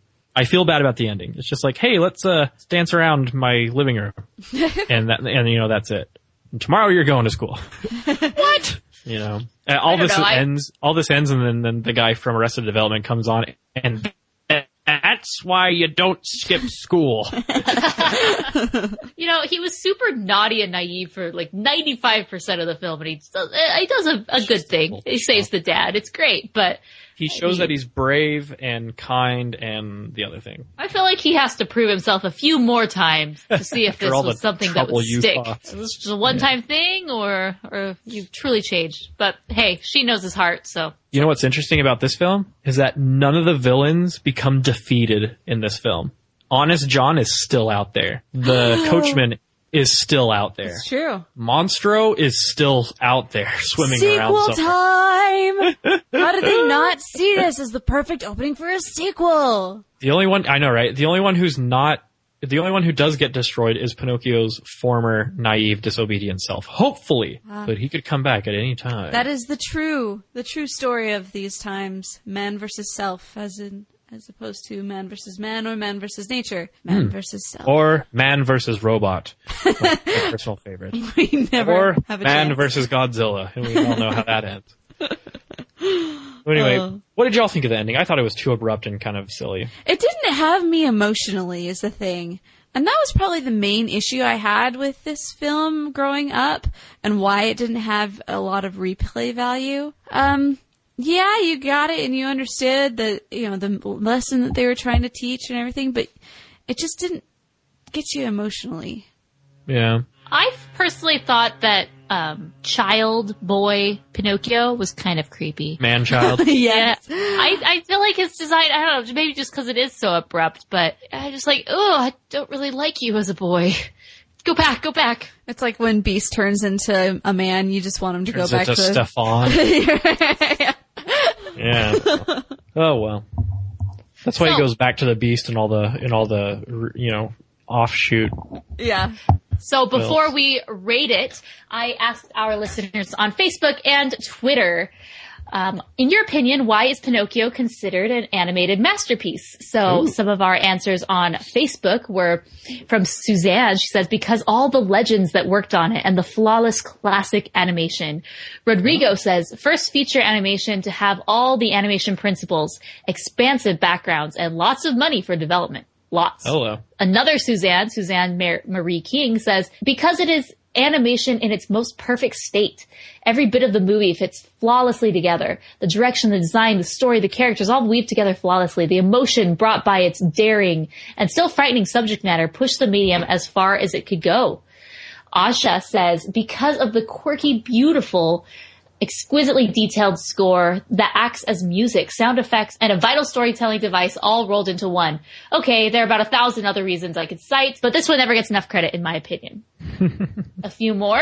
Zachary Miller says, when you wish upon a star, what else do I need to say? Frank Foster, the characters, I would say, is a major reason. They remain timeless along with the story. Gemma says, so many firsts in animation and technology. Masterful artwork on screen the whole time. Frank Morris says, it's a real joy. And lastly, Tim Tran says, everything of the film is done to almost perfection. Iconic scenes and music, iconic characters, terrifying villains, the best 2D animation, the themes and its terrifying subject matter are relevant in any era and teach people major lessons, perfect direction and storytelling and lighting, perfect voice work, haunting imagery, still one of the greatest films that pushes through family-friendly boundary into American animation. So I would say people love this film and people really appreciate its artistry and direction and everything about it. Yeah, absolutely. The vote is unanimous. So what do you rate it? Dang. All right, rating it. Do I give it a 5 stars? No, I still like Lion King more than this one. Oh, it'll never compare. But can Pinocchio go up there with Lion King as a 5-star animated film? 4.5 stars. I feel bad rating it at 5 stars. My reason being is that the story just does not wrap up well for me. I wished his nose thing would have been more of a factor in the story. But as far as the artwork, like, how can I ever criticize it, or vote it low? 4.5 stars, Pinocchio. So I'm going to give it also 4.5 stars. I think this movie isn't necessarily one that I would be gravitated to watch all the time. However, every time that I do watch it, I really enjoy it. And just like all those, everyone on the Facebook page had said, it's just masterfully done. The backgrounds, the voice acting, the characters. Someone else on Twitter had mentioned how every single one of these characters is enjoyable and relatable. And even the bad guys and the good guys, they're all very pleasing. And I think that was true. Every character was great. And I think just because what this did for animation as a whole and for the studio, it was also one of the films, preserved by the Library of Congress. It's just so timeless. I could watch it anytime and really love it. So 4.5. I also give it 4.5 stars. For all the same reasons you guys put out, but also just like it was hard for me, like I said, to get emotionally involved with this, but it was aesthetically a gem and something that you're really able to just appreciate, even, as you get older and everything. But as a kid, I just remember watching this. I think I've probably watched this maybe 5 times, even though we've had it, we had the VHS from way back when. So I obviously had many opportunities to watch it, but yeah, it wasn't one that I would go back to for those reasons. But like everybody has mentioned, and as we've talked about multiple times, it is gorgeous and a feat in animation. Like a bolt out of the blue, fate steps in and sees you through. One wish upon a star, your dreams come true. Okay, so now we are going to go into our voicemails. This is where you, the listeners, get to provide your feedback, your thoughts, your reviews of the movies that we are covering here. Our first voicemail is from Mark. Hey, Morgan, Mason, Chelsea, it's Mark. Just calling because I heard you guys doing Pinocchio as your next podcast, so I'm really excited for that. Pinocchio is my second favorite film in the animated Disney canon. Yeah, like I said, I'm excited. My question that I have for you is that in 2000, Disney made like a TV musical film called Geppetto, which kind of like retold the story of Pinocchio, but from like Geppetto's point of view with, Drew Carey and Julia Louis-Dreyfus, Usher, etc. So my question is, have you all seen this film? And if so, what did you think about it? Yeah. I remember seeing it when it aired, but I don't remember much of it, and I have no desire to see it again. I remember the marketing. What was it about? Geppetto. Just from Geppetto's point of view? Yeah, I guess. I mean, it was a musical, I remember, and it had a lot of big names in it. But yeah, it wasn't something it just had an off-putting feeling to me, and I never watched it. It doesn't have good reviews anywhere, basically. Let's not talk about it. To the next email. Our next one is from Sarah. Hi, Rotoscopers. It's me, Sarah, again. First, I'm going to give y'all a quick review of Pinocchio, which I love. Actually, I was in the production of Pinocchio. I played Jiminy Cricket. True story. Haven't watched this movie in a long time, but I have very fond memories of it. I'm pretty sure that this was one of the movies that I borrowed from someone and never gave back. But it's a classic, and I have a very soft spot for this movie, and I can't wait to hear what you guys think about it. I'm not so excited for the remake, though. I'm not, against it, but I'm not woo! Yay! Anywho, and you guys had a lot of conundrums in the Water Down that said that I thought I might be able to answer. First off, I think it was Morgan that said she didn't understand a lot of names in the opening sequence with Ella Herrera. Yes, that's how you pronounce his name, which I only know because it was in the Tell Markdown book, which I don't recommend so much. It wasn't very good. That's Ella Herrera, which I pronounced completely wrong in the movie. They're like, Also, apparently in London, a couple of years ago, there was a stage production of Worship Down, and it looked weird. I'm going to be doing a Worship Down themed video on my page, The Master Domain. Anywho, I can't wait for your review of Pinocchio. I hope you guys have a great day. Bye, Morgan, Mason, and Chelsea. I love you guys a whole lot, and have a great day. Bye. Good day to you, Rotoscopers family. Ryan Pareto here with my review for Disney's Pinocchio, Disney's hardest to spell animated classic. This movie provided so much entertainment for me as a child. It taught me a couple things. 1, never trust an Italian gypsy. 2, whales are an uncornered real estate market. And 3, people who worry about young, impressionable minds are way off base. This movie contains children getting drunk, smoking, gambling, and vandalizing. I watched this movie all throughout my childhood, and I barely gambled anymore. Keep in mind I'm 26. All in all, this animation was amazing. And that being accompanied with the unforgettable When You Wish Upon a Star really helps a youthful mind from focusing on the crazy voodoo of having children transmuted into a beast of burden. Oh, and that kiss between Figaro and Madame Cleofish was animation genius. Disney was breaking down barriers long before we knew it. And I can't tell you how many times I've backflipped into a source of water just for a kiss.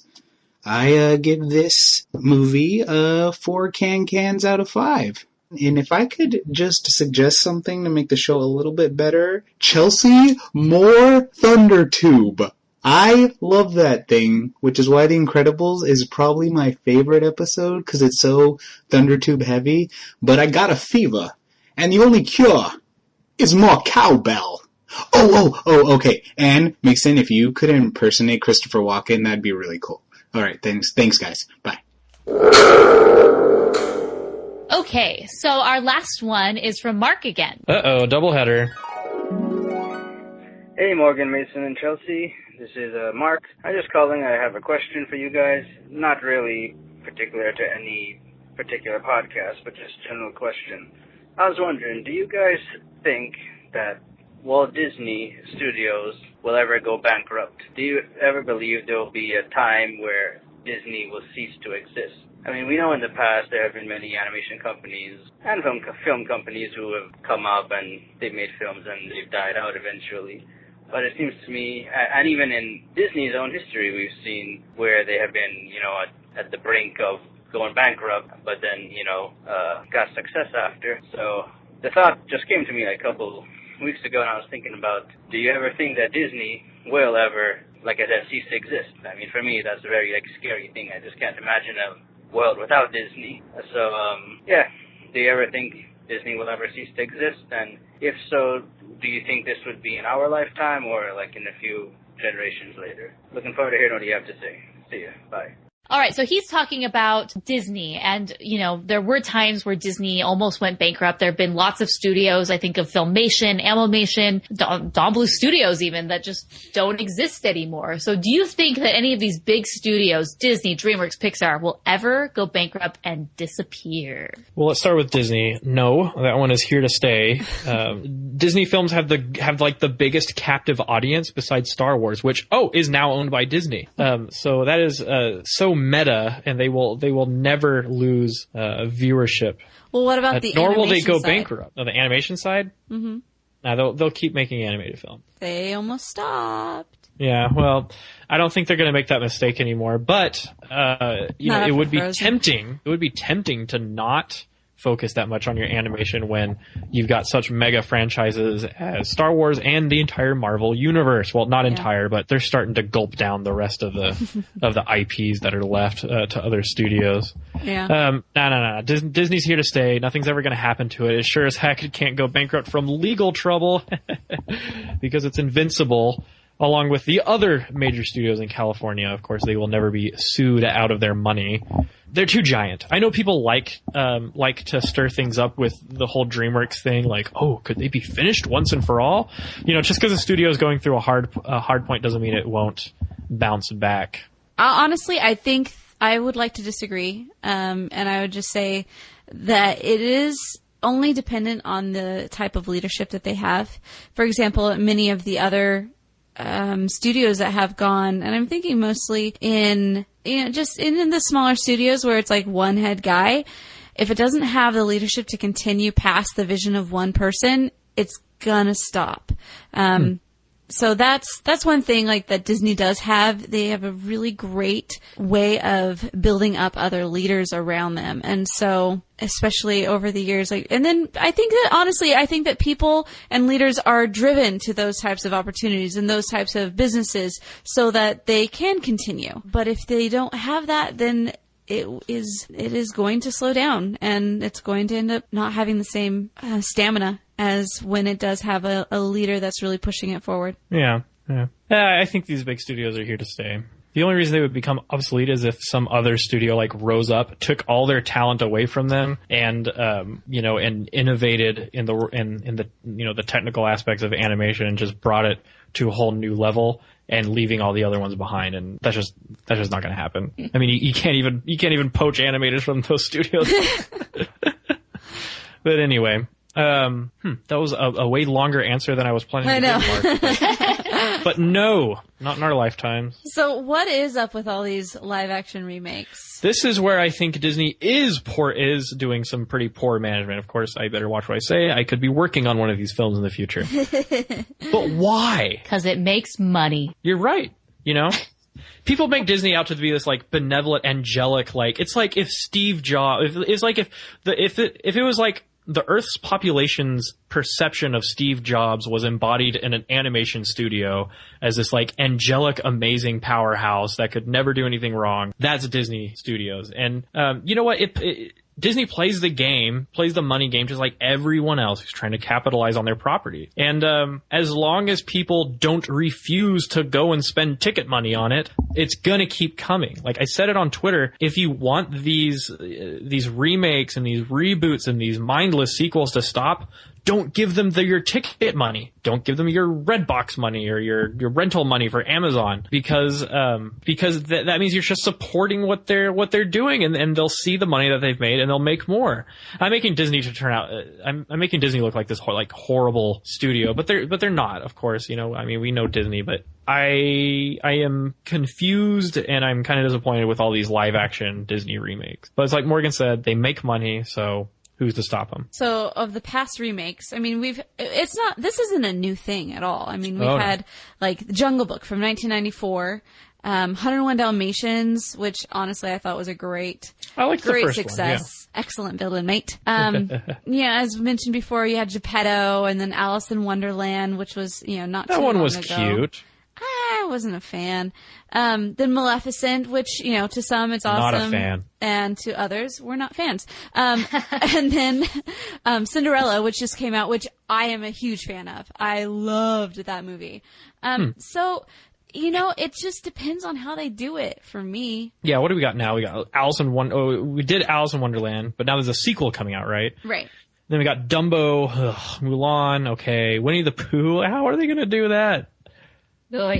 We shall see. It's just going to turn out to be Ted 3, and then and now Pinocchio, and also Ultron, and then Pete's Dragon, Beauty and the Beast, of course. Ewan McGregor just got cast as Lumiere, so I love that's Ewan McGregor. It's okay. I think I love Lumiere better. But I always think of Moulin Rouge when I think of him and singing. So I'm like, I just love that movie. Anyway. Yeah, Ewan McGregor's pretty good. He was a great Obi-Wan. Going about this, talking about these remakes, this isn't a new thing for Disney. Like Chelsea said, they have done remakes since, the 90s. Like, the sheer volume now. Yes, that's what I was going to say. If Disney had spaced these announcements out instead of doing maybe 4 or 5 within a month, I don't think we would have known if they did this every 6 months. They announced a new one, and then, you know, some other films announced as well that are non-remakes. But the fact that the only thing they seem to be announcing at this point in time are remakes is making people very frightened. What is going on? What is the studio thinking? This is a bad idea. And I think it was just, like Mason said, sheer volume and timing. If they would have spaced this out a little bit, I think we would have not have had this reaction. Well, I mean, 5 years ago, in general, we would have never believed the sheer amount of volume that is coming from all entertainment outlets now. I mean, just plug in, just turn on Hulu or Netflix. You know, it's like every month there's a new Netflix original series out. You know, all these movies are coming out. You know, indie filmmaking is healthy and it's thriving, and there's just so much content to choose from. It's insane. It's almost overwhelming. But anyway, this is just part of Disney's strategy. It's you know, they know that people will go spend their money on this. Mm-hmm. I will keep doing my silent protest against it, but of course I will see the Marvel movies and the Star Wars movies. They don't have to worry about that. But, you start to slide, give a little whistle.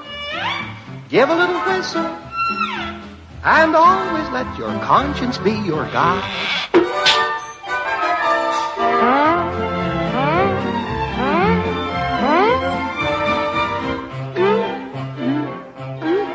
Thank you so much for joining us for yet another exciting episode of the Animation Addicts podcast, as we were talking about Pinocchio today. If you're wanting to get any of the show notes, head on over to rotoscopers.com/93. If you're looking to download, you know, the movie, if you want to go to and download the soundtrack, or even see any of the notes that we were talking about, and Morgan's Instagram and all those fun things, head on over to rotoscopers.com/93. And then also be sure to leave us your comments and tell us what you thought of Pinocchio, what you thought of the podcast, anything that you'd like to add. We love to hearing from you guys, and we love to kind of talk with you guys back and forth. Also, if you want to tweet about this episode, make sure to use the hashtag #AnimAddicts. And then if you want to tweet about this specific episode, do hashtag #AnimAddicts93. We love being able to talk with you guys on Twitter and get the tweets going. As once mentioned before, also you can head on to DisneyQuotes.com if you want to find out any of the fantastic quotes. If you're like, hey, who said that? Or, hey, what is my favorite quote from Bambi? DisneyQuotes.com has it for you. And also, thank you so much once again to our fantastic fans who were able to send in voicemails. If you want to get on the show, we want to hear your voicemails. Honestly, like, we've made some of our best friends from hearing you guys on the show. It's really hard for us to, like, see you guys as real people until we hear your voices. It's just like, it's so much better than just like a thumbnail. So please, we'd love to hear from you. If you want to call us, give us a call at 606-646-6575. Or you can just go to rotoscopers.com/voicemails. Also, if you want to support the show, you can head on over to rotoscopers.com/Amazon, rotoscopers.com/Audible for all of your audiobooks. We also have a store and some amazing t-shirts that you definitely want to try out. Morgan and I wear our t-shirts all the time. Mason loves his as well. We've got a sidebar on the website as well. You can see other fans who have purchased their t-shirts and are showing them off with pride. If you go to iTunes, you're able to download this episode if you found us on the website, or you can also find us on Stitcher Radio. Both of those are excellent sources, and make sure to give us a like or comment. Like, for example, on iTunes, if you give us a comment, then that also helps us be found in the iTunes world. Like, nobody knows how it works, but we do know that comments and people rating us, it does help. And also, we do want to give a shout out to the latest people who have actually been so kind and given us 5-star reviews. We have Seashores, Mr. Bearcat, Casey Nicole 88, at DGESKE, and then we've got iMagic12, and an NSAVIDES.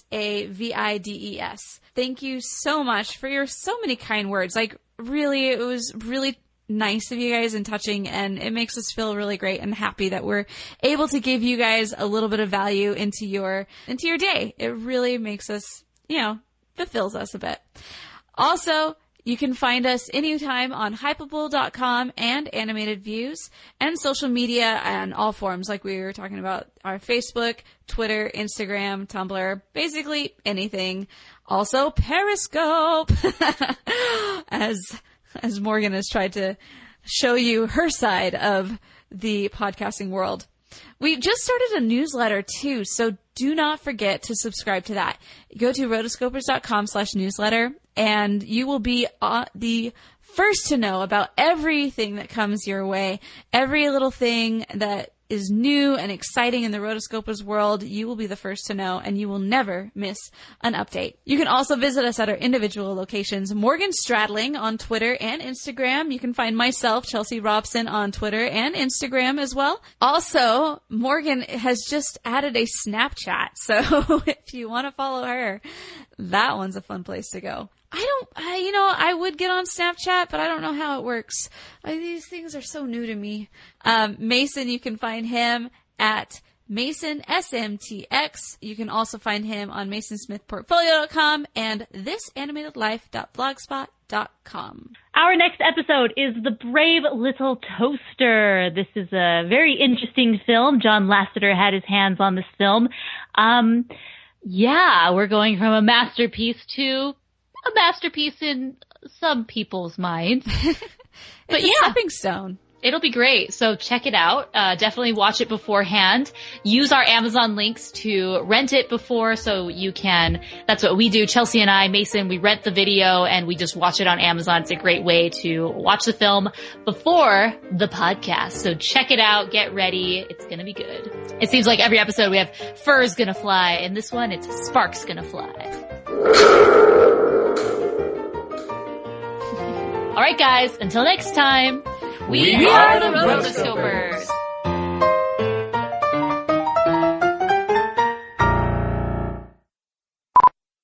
What kind of computer is it? Well, it's a desktop. I picked out my motherboard, my video card. My video card is so powerful, it's named after an Egyptian god. See, and I'm... The Ra. I'm just kidding. It's just a minor god. It could never match up to Ra. What takes my laptop 36 minutes to render now takes 3 or 4 minutes on my desktop. Oh, that's fantastic. To render. Whoa. I know, I feel so powerful. So powerful. You know what I do to break my voice so that I have like a nicer voice? I sing Born in the USA by Bruce Springsteen at the top of my lungs. It like breaks it so that I can... You know all the tricks. So Pinocchio was actually... Hold on. I have like 40 tabs, and the one I'm looking for is missing. Where are you? Everybody freeze. We have a missing tab. Gotcha. Okay, Look around you. Do you see the tab? It's silver. People used to put them on necklaces. Oh. They're found on soda cans. Oh, am I supposed to go? That's usually what awkward pauses mean. Yeah, it means Chelsea's supposed to say something. Morgan, is your mic muted or something? No, sorry. So there's this new. I didn't know if we were going to have one of those this episode. There's this new app called Periscope where basically you live stream anything that's going on. And I just did a Periscope, but it's not cool to live stream a podcast where you can only hear me. And so I was like doing the Periscope, but basically it live streams it and it doesn't record the video. So like people have to tune in, and I had like 26 people tuning in, and I was like, what's happening? But then I was like, this is really boring because Mason and Chelsea are talking. So I was trying to do like screenshots of like my screens, and then I was trying to like turn it off. So that's why I haven't been talking for the past like 5 minutes, because I was like, oh, that's fine. But that's our plug for Periscope. I'll Periscope the next one so people can hear all 3 of our conversations. And they have to tune in all at the same time? Yeah. To all 3. Yes, they can actually hear. Oh, that'd be cool. Yeah, you guys were talking and it wasn't my turn to talk, and I was just like, wow, I picked the worst time to start my Periscope because I'm not talking. Yeah. That's why I was interjecting about Stromboli's butt and stuff like that. I don't think my phone could handle something like that, but yeah, that'd be cool. I want to live stream my life. Check it out. Force everyone to check it out. Follow. So, anyways. Follow for a follow? Anyway. All right. you want me to just start over then? No. Okay. So Thundertube it.